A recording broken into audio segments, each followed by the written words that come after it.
Hi, everyone. I'm Andrea, and this is Healing from the Inside Out. And today I have a very special guest with me, CJ.C Boyd. So CJ is a two-time best-selling author. She's founder and owner of Queen by Design, and she's an empowerment coach. She helps women get past those limiting beliefs. And we're going to talk a little bit about that because when I talk about health, your mind is a big, big part of that. And those limiting beliefs will stop you from achieving anything you want to do. So I think what she has to say is instrumental. So meet CJ Boyd. Hi, Hi. CJ. Good morning. How are you today? I'm wonderful, thank you. So I love that you empower women to get past those limiting beliefs. But I've mentioned to you before in the past, because we are friends, that I see you as a mindset coach because everywhere I go, CJ is out there empowering other women to really own their own shit and just step out of that comfort zone and enjoy life. So for me, I love to see that. And I think a lot more people need to see that. So I know we don't all have these fantastic backgrounds. We grew up in those limiting belief situations. So tell me why it's important for you to do what you are doing with these women. Well, I think it's important for me because, as a child growing up, I was always told children are to be seen and not heard. Do as I say, not as I do. Follow the rules. And I did my entire life doing that, but I always felt like I was not being myself, that I was not allowed to be who I was meant to be. And, I went to school and I got really good grades, and all the teachers are like, well, you should do this and you should do X, Y, and Z. So I jumped through hoops to do those things. But I always felt like I was living a lie. Like I was never truly, stepping into my potential. And I did that for an entire lifetime. I mean, I went to college and got 2 degrees in what everybody told me I should do. And I sat there in my life and going, okay, I did all the things. I went to school, I got a good job, I got married, had a couple kids, had the white picket fence, all the things, but I felt like I was a complete fraud.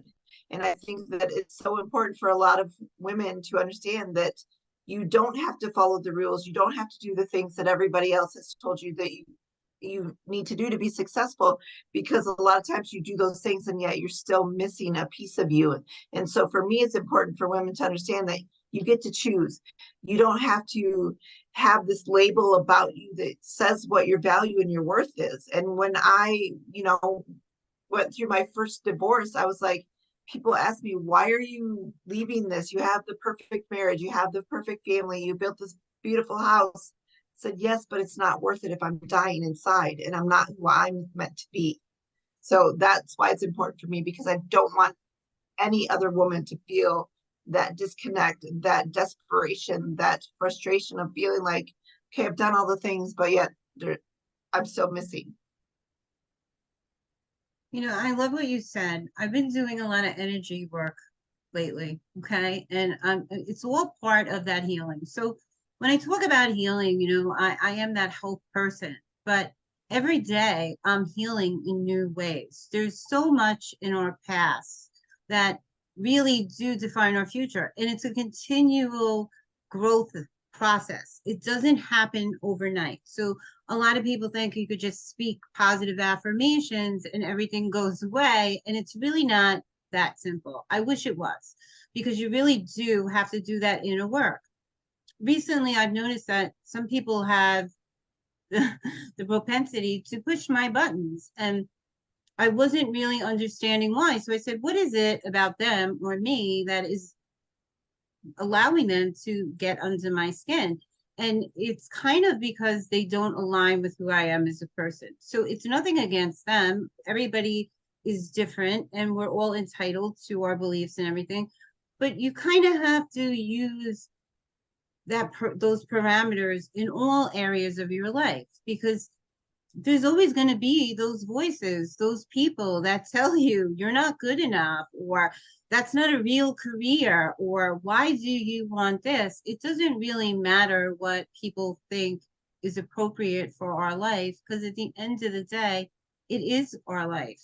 And the only one that's going to suffer those consequences is ourselves. So I love that you're helping women through this, because especially in the online space, there's a lot of people with limiting beliefs or looking at what everybody else is doing as a guide to what they need to be doing.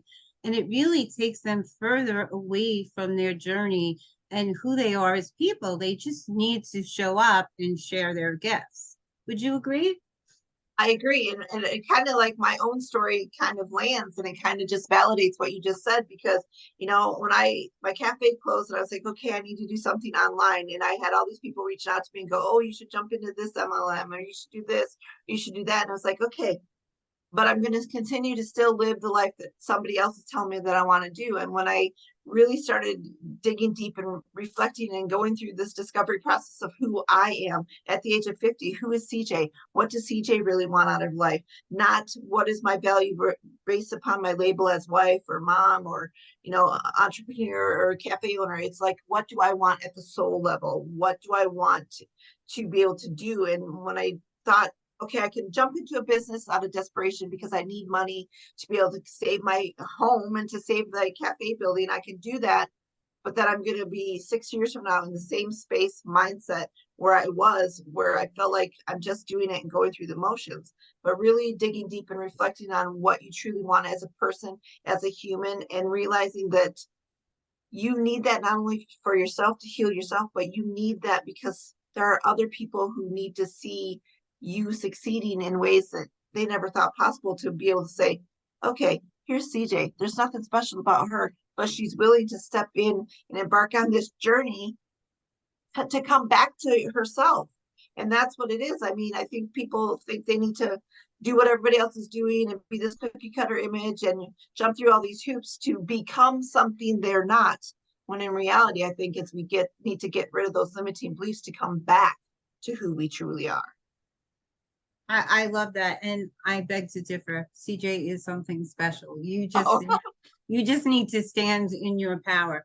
When I first came online, I had a lot of people telling me I had to niche down, otherwise you'll help no one.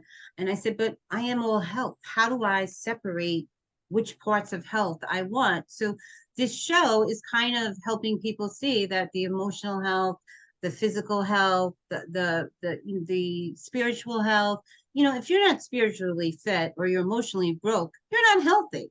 So all of those things are a culmination of who we really are as people. And the more we get away from who we are at our core, the harder that journey is, because we already have that destiny. It's already been planned out. We just have to show up and live it. So I see a lot of people online telling people what they need to do, get into this, get into that, because of course they all want to make money too, and they're not at that place yet either. So they kind of have that butterfly syndrome.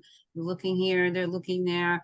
And I agree with you. The more that I decided not to listen to them, the better off I was. In the beginning, I was listening to them too, because I had no idea what the online space was about. It's very different from my vocation every day when I show up as a healthcare professional. Online was a whole new beast. And I said, oh my God, how am I going to do this? So I was listening to all those people. You need to write a book. You need to have a podcast. You need to be on every platform. And I felt like I was getting sick inside. I was so stressed and overwhelmed that it wasn't fun anymore. And I said, this just doesn't fit right. This is something I love. And every time I show up, I'm like hostile and angry. Hello, like I have to be there today. And I said, I really got to get away from this. And the more that I started listening to myself, like you were saying, getting rid of those limiting beliefs, you need, the closer I got back to myself, and I show up. And if it helps one person, then I'm okay with that. absolutely. I agree. And I think, we jump through hoops to try and be something that somebody else wants us, but we're doing it because they have an agenda. They have an agenda. They want us to join them and do the thing because it's going to make them look good or it's going to make them money, when in reality, we need to make ourselves happy. We need to do the things that really fulfill us at the core level and bring us complete joy, because when people see that, then it gives somebody else the permission to go, okay, I can do that. I can do for myself. I think as a society, we've been taught that we're selfish. If we do things that are meant for us and for ourselves, we're being selfish. But in reality, I think it's selfish to do everything for everybody else and not come back to who you are.